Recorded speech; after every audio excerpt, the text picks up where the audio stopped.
Bismillahirrahmanirrahim. Assalamualaikum warahmatullahi wabarakatuh. Selamat malam, Dr. Dino.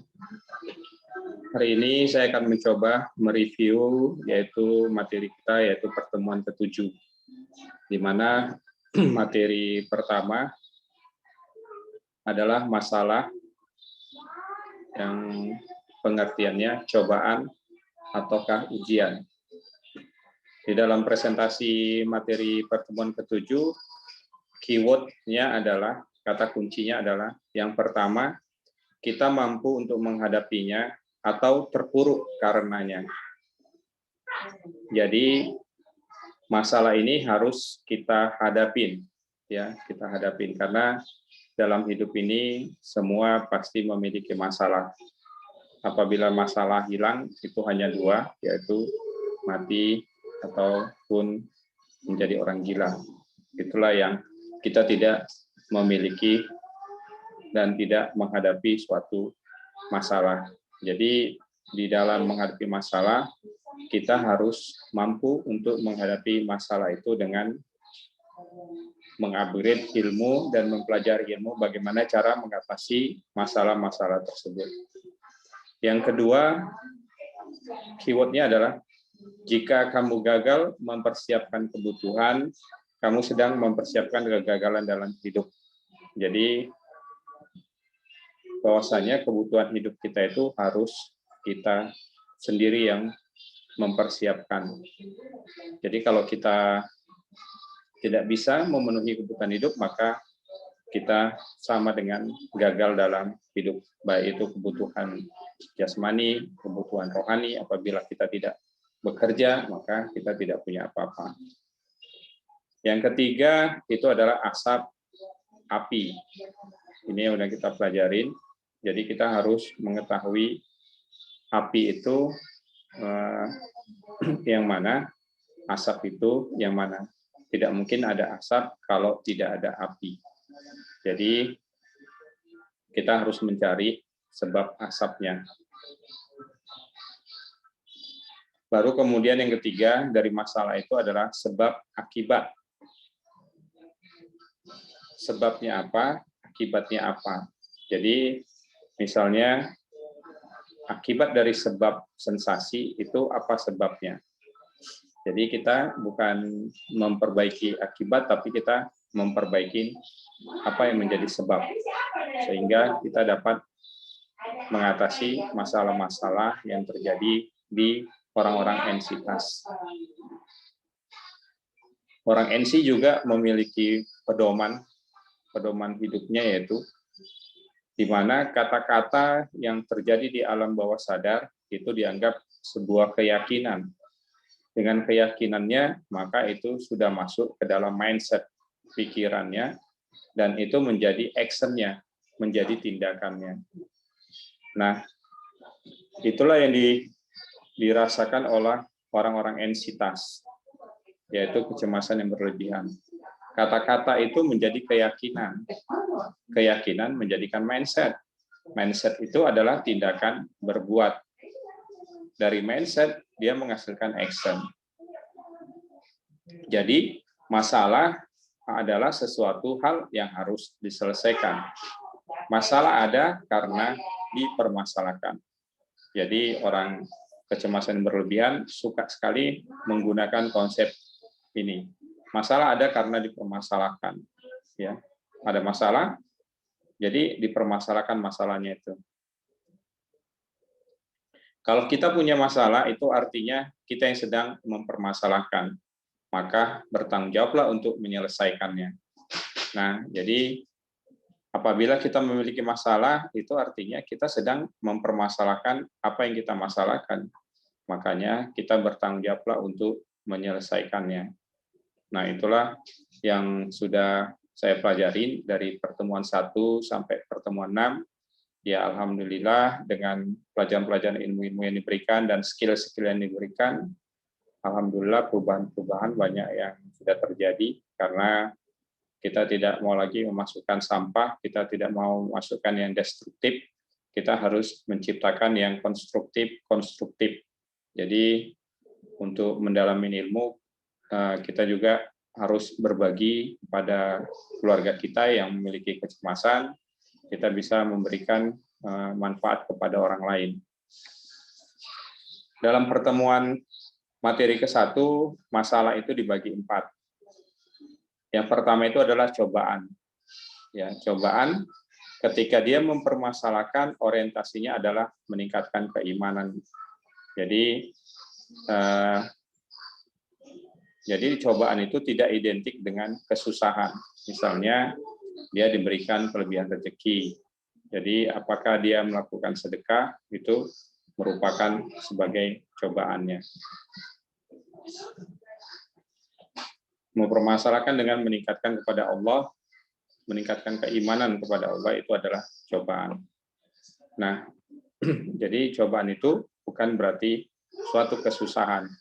Yang kedua itu adalah ujian.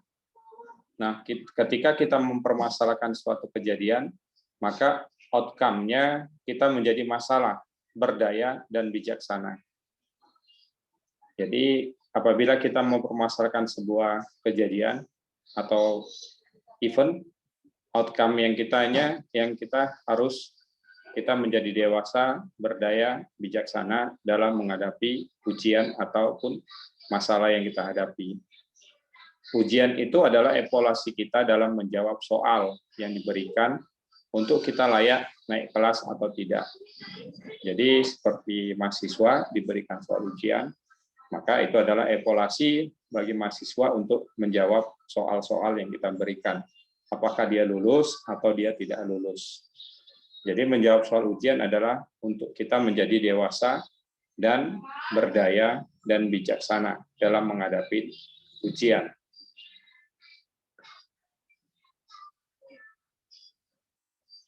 Yang ketiga itu adalah konsekuensi kebodohan. Nah, orang NC biasanya berada di sini, di konsekuensi kebodohan, yaitu mempermasalahkan hal-hal yang menyebabkan dia tidak mampu menjawab soal ujian. Jadi, setelah dia ujian, dia tidak bisa menjawab, dan dia gagal, maka itu yang dijadikan permasalahannya. Bukan waktu ujian, dia menjawab soal yang sesuai dengan yang dipertanyakan. Konsekuensi kebodohan juga orang yang mempermasalahkan akibat yang terjadi dan mengabaikan ketika sebab itu ada. Orang yang mempermasalahkan akibat yang terjadi, akibatnya apa, dan mengabaikan ketika sebab itu ada. Jadi dia tidak memperhatikan sebabnya, tapi akibatnya. Misalnya akibat jantung berdebar kencang atau jantung seperti teriris, ya, dia mempermasalahkan apakah ini sakit jantung, apakah ini adalah aku terkena serangan jantung, bagaimana ini. Nah, akibatnya itu yang dipermasalahkan, bukan sebabnya. Padahal sebabnya itu adalah kecemasan yang berlebihan. Bahwasanya dia mengerti bahwasanya dia itu adalah bahwa saya itu adalah memiliki kecemasan yang berlebihan. Konsekuensi kebodohan yang ketiga, jika ada api maka timbul asap. Di mana-mana asap itu timbul karena ada apinya. Nah, di dalam orang entitas mempermasalahkan jika asapnya sudah luas. Dia tidak mempermasalahkan ketika dia diajak main judi, tapi mempermasalahkan ketika dia ditangkap polisi. Jadi, apabila asapnya udah luas, misalnya dia diajak, ayo main judi. Sewaktu main judi, dia nggak mempermasalahkan. Begitu ditangkap polisi, kenapa kamu mengajak saya main judi? Kalau enggak main judi kan saya tidak ditangkap polisi. Nah, jadi inilah konsekuensi kebodohan. Yang keempat, dia mempermasalahkan kenapa asap yang membuat, tetapi tidak mempermasalahkan kenapa apinya muncul. Nah, orang NC selalu mempermasalahkan kenapa asap yang membuat, tetapi tidak mempermasalahkan kenapa apinya muncul. Jadi, disitulah letak konsekuensi kebodohannya. Daripada masalah-masalah yang timbul yang disebabkan oleh kecemasan yang berlebihan. Baru yang keempat itu adalah nyeri atau sakit. Nah, penyakit atau nyeri bisanya disebabkan konsekuensi kebodohan, tapi bisa juga disebabkan oleh bakteri, virus, dan lain-lain.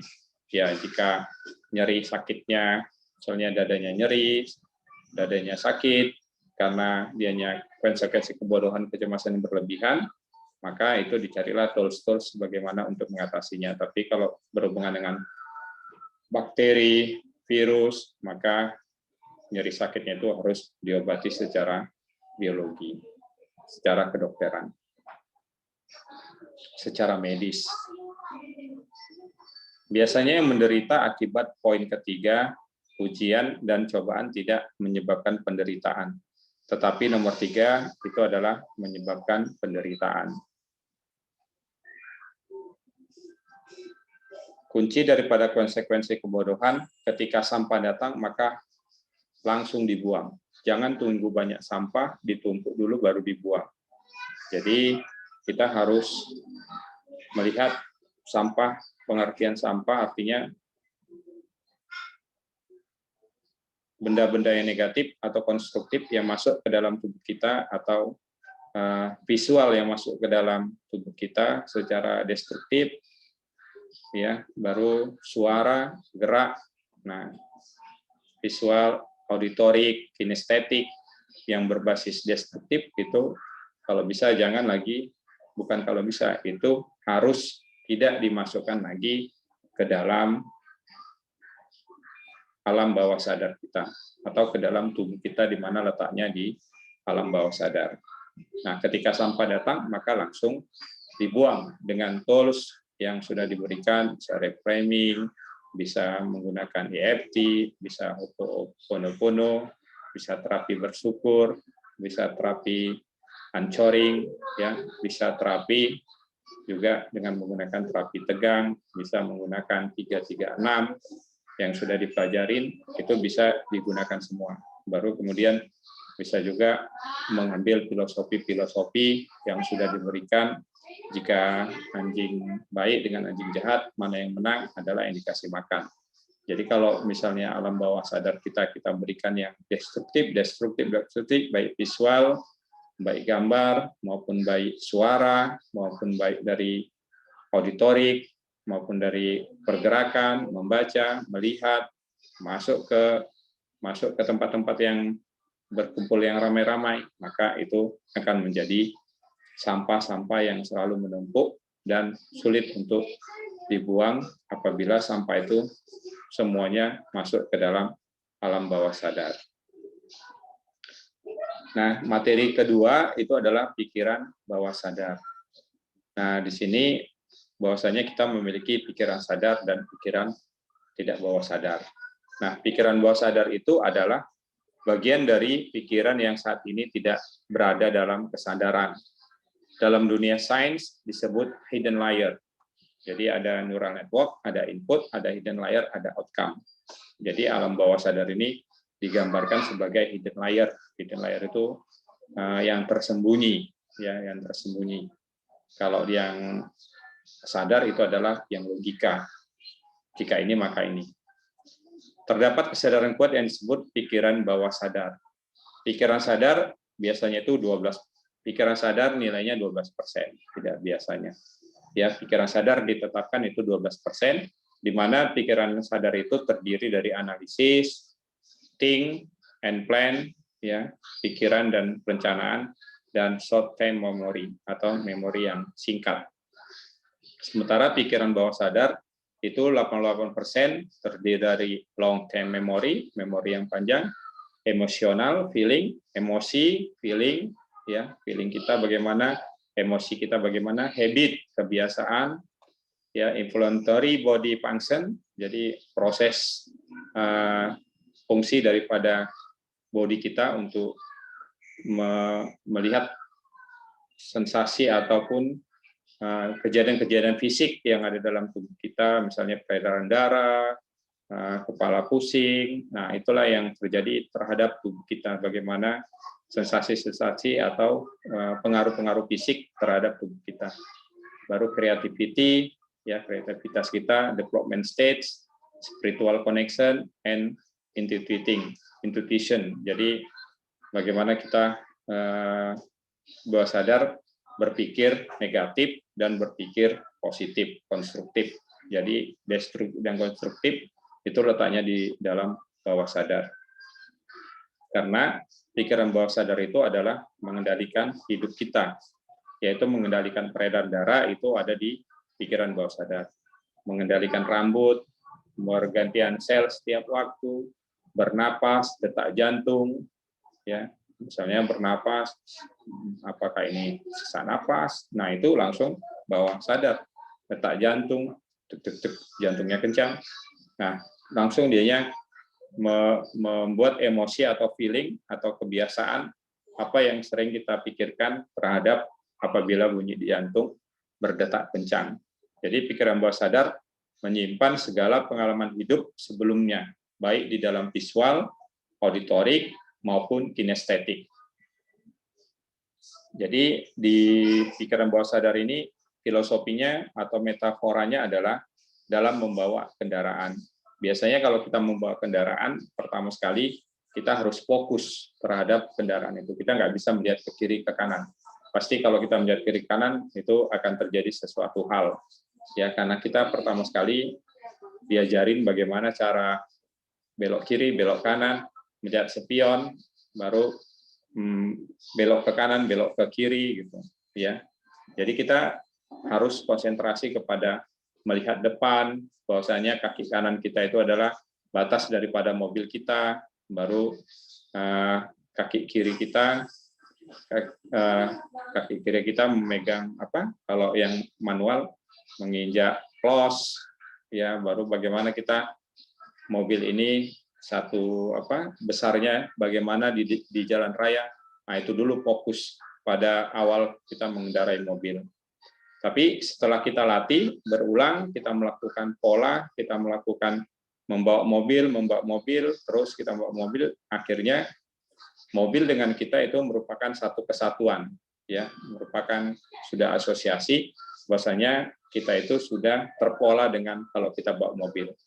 Maka apabila itu kita ulang, ya, kita training, kita testing, perulangan, kita bawa mobil sekali, bawa mobil 2 kali, sampai kita terbiasa membawa mobil, untuk membuat narik gigi pun kita udah hafal 1, 2, 3 semua, belok kanan, belok kiri, melihat spion, bahkan kita bisa sambil menelepon, ya. Artinya yang membawa mobil itu sudah dilakukan oleh pikiran bawah sadar.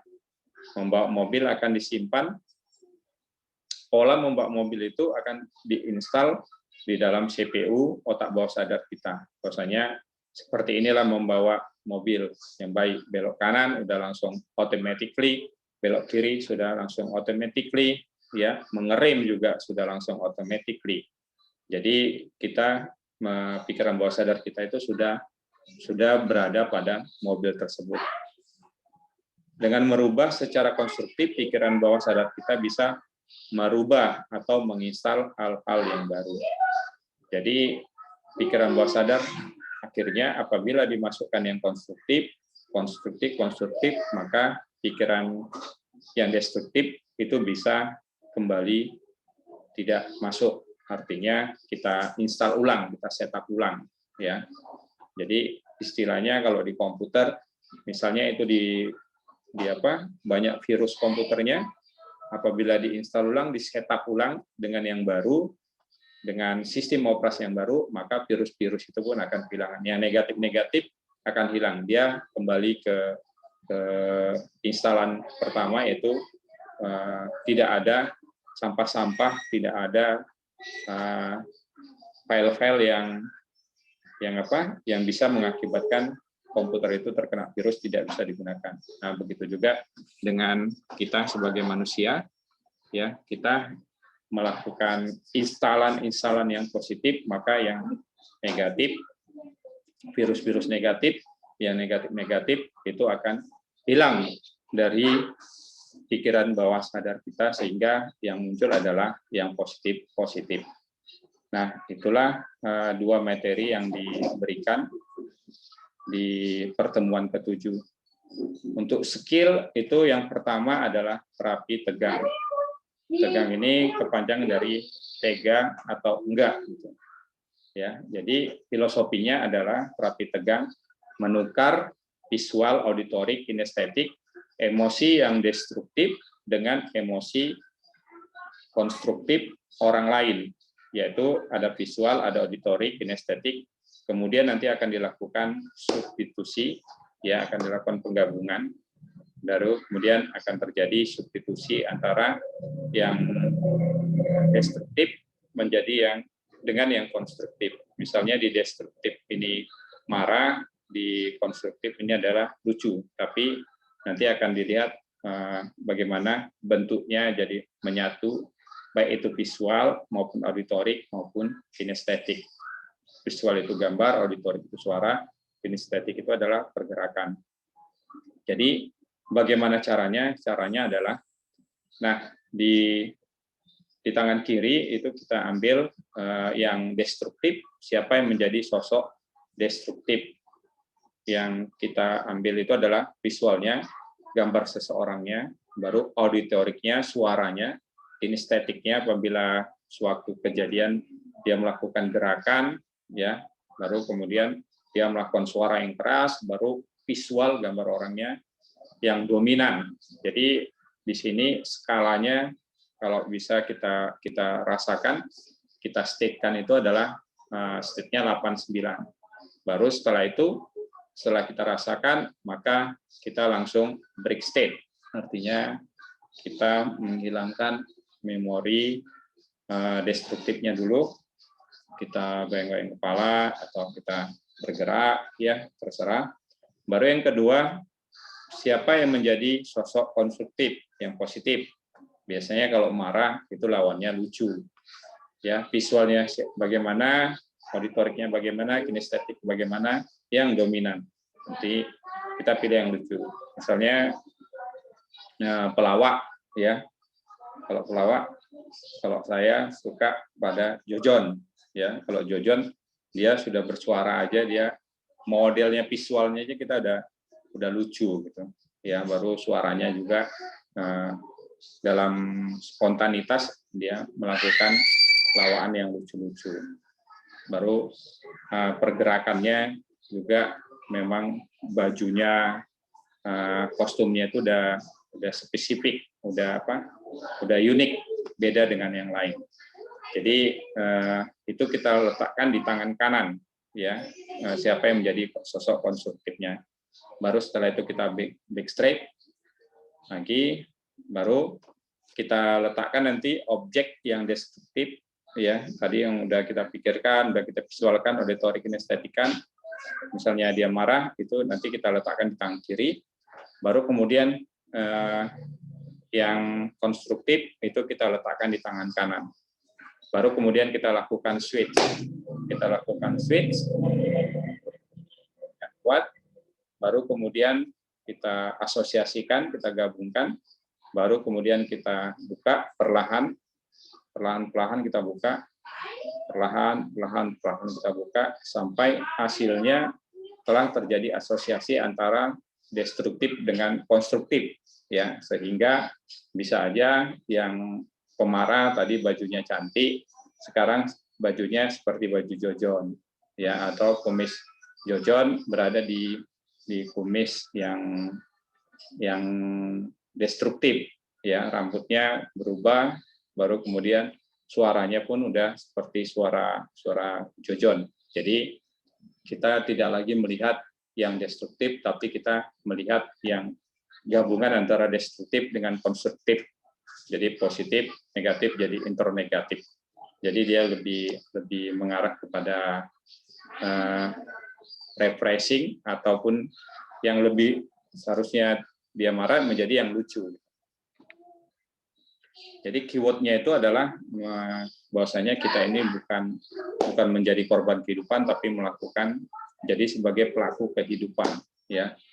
Jadi itulah nanti yang kita latih, yang skillnya kita latih. Jadi bisa juga kita melakukan latihan, ya. Yang pertama,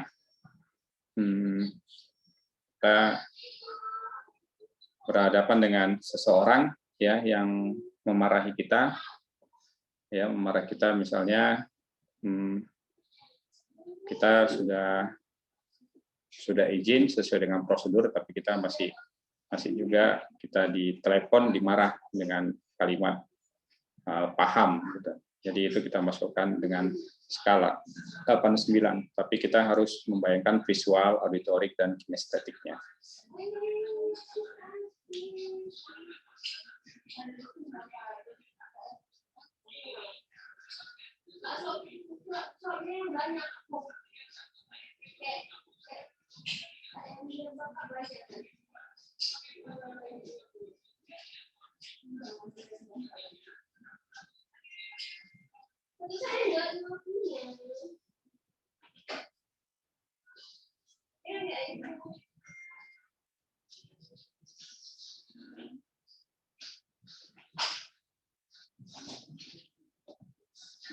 Oke, selanjutnya kita lakukan break state. Baru kemudian kita bayangkan sosok yang konstruktif, ya, bayangkan sosok yang konstruktif, misalnya kita letakkan di tangan kanan. Kita bayangkan nanti letaknya di tangan kanan, yaitu Jojon dalam memberikan lawakan.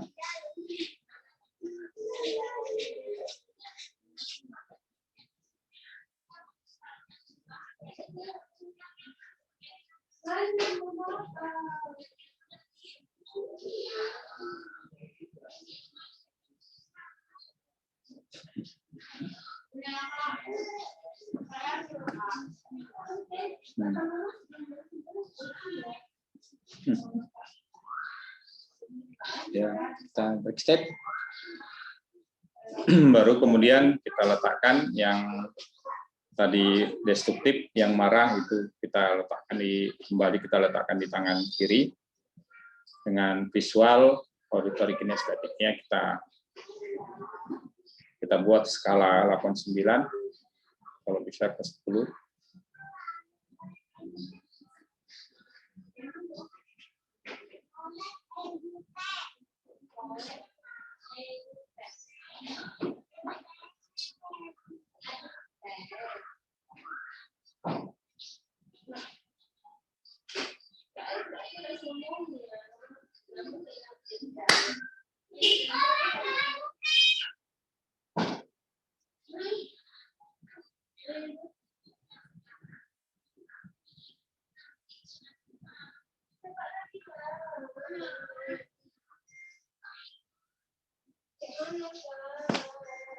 Ya, itulah caranya. Baru nanti kita ulangin sampai hasilnya itu terjadi asosiasi, ya, terjadi asosiasi antara destruktif dengan konstruktif. Ya, tadi terjadi apa? Tapi tidak suatu diasosiasikan, ya, suatu dibuka terjadi hanya wajahnya tidak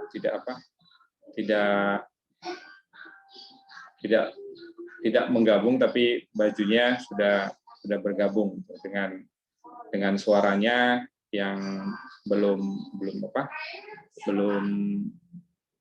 jelas seperti kita bayangkan kalau itu suara Jojon. Nah, itu perlu latihan, ya, yang mendalam. Nanti kita latih terus. Nah, yang kedua skillnya itu adalah terapi bersyukur atau forgiveness. Nah, ini adalah membandingkan kesuksesan kita dengan kegagalan kita di setiap hari. Sukses itu menyelaraskan kenyataan dengan visi yang dibarengi dengan usaha-usaha. Dalam satu hari kita bagaimana membandingkan kenikmatan yang diberikan Allah daripada sensasi yang datang.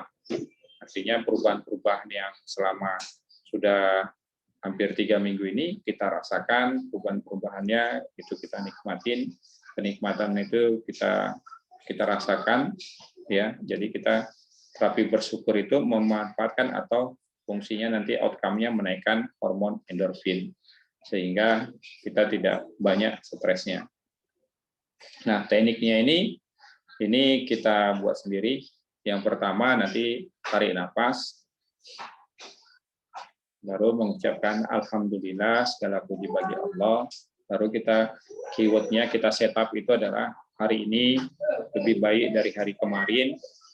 Baru kemudian kita ucapkan terima kasih nikmat yang telah Engkau berikan ya Allah, nikmat sehat bangun pagi, nikmat bisa berolahraga, nikmat bisa bekerja, nikmat bisa beribadah, ya, baru nikmat bisa menjaga anak, nikmat kesehatan. Baru setup kalimat keempat adalah ampunkan ya Allah dosa dan kesalahan saya yang mengakibatkan sensasi ini datang ya Allah. Artinya kita minta pengampunan dosa. Baru yang keempat itu adalah kita minta kesembuhan. Ya Allah, berilah kesembuhan yang tidak meninggalkan sakit lagi. Artinya kesembuhan yang tidak ada lagi penyakit dalam tubuh kita. Ya, tekniknya bisa kita lakukan. Yang pertama tarik nafas, bisa juga menggunakan tangan. Ya, tarik nafas menggunakan tangan. Ucapkan alhamdulillah ya Allah, ya Allah, hari ini adalah lebih baik dari hari kemarin. Allahumma ya Allah, terima kasih ya Allah atas nikmat yang Engkau berikan. Nikmat bangun pagi dengan sehat walafiat, nikmat bisa berolahraga dengan jalan pagi, nikmat dapat bekerja dengan sebaik-baiknya untuk mencari nafkah untuk keluarga kami, nikmat beribadah untuk menghadap-Mu ya Allah, nikmat bisa menjaga anak-anak, nikmat bisa mengerjakan pekerjaan dengan baik. Ya Allah, ampunkanlah dosa-dosa kami ya Allah, ampunkanlah dosa-dosa saya ya Allah. Akibat kesalahan saya, sensasi sekali-sekali datang, ampunkanlah ya Allah dosa-dosa saya ya Allah. Ya Allah, ya Rahman, ya Rahim, berilah kesembuhan ya Allah pada diri saya ya Allah. Kesembuhan yang tidak mendatangkan penyakit lagi ya Allah. Hilangkanlah penyakit ini tanpa bekas ya Allah. Ya Allah, hamba bersyukur atas nikmat yang Kau berikan ya Allah. Hamba bersyukur atas nikmat yang Kau berikan ya Allah.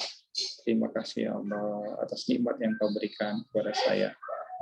Alhamdulillah wa syukurillah, alhamdulillah rabbil alamin. Nah, itulah